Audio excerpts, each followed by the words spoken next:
এই দোয়াটা যদি আপনারা পড়তে পারেন, ভবিষ্যতের যে কোনো শঙ্কা, আশঙ্কা, বিপদ আপদ, বালা মুসিবত, এই বিষয়গুলোর ব্যাপারে আল্লাহর পক্ষ থেকে একটা সাকিনা এবং সুকুন হৃদয় নাজিল হবে। একবার আমার মনে আছে যে একটা জটিল মাসালা নিয়ে আমরা আমাদের মুহতারাম খতিব সাহেব, বাইতুল মুকাররমের বর্তমান খতিব সাহেব, তার দ্বারস্থ হয়েছিলাম।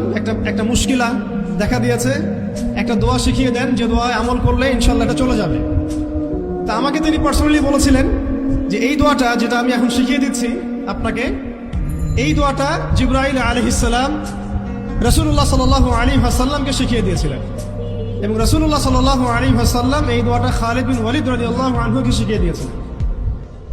শোনার এবং শেখার খুব আগ্রহ ছিল, তা আমি লিখে নিচ্ছিলাম এবং নোট করছিলাম।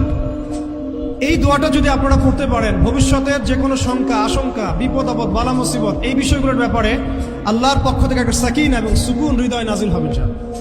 একটু বড়, যেহেতু এখানে তালেবে ইলমগণ অনেক, তারা তো শুনলেই মুখস্থ করতে পারবেন, তাই আমি নোট করে আনছি।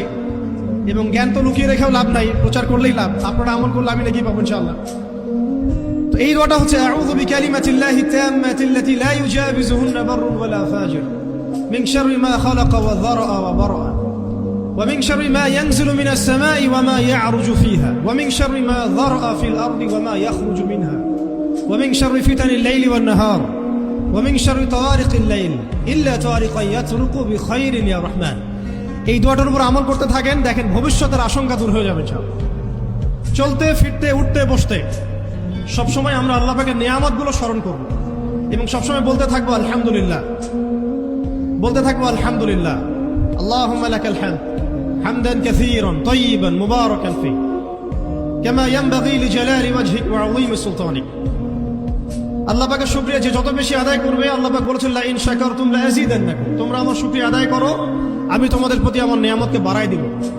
ওয়া লা ইন কাফারতুম ইন্না আযাবি লাশাদীদ, তোমরা যদি আমার অকৃতজ্ঞ হও, জেনে রাখো আমার আযাব বড়ই কঠিন।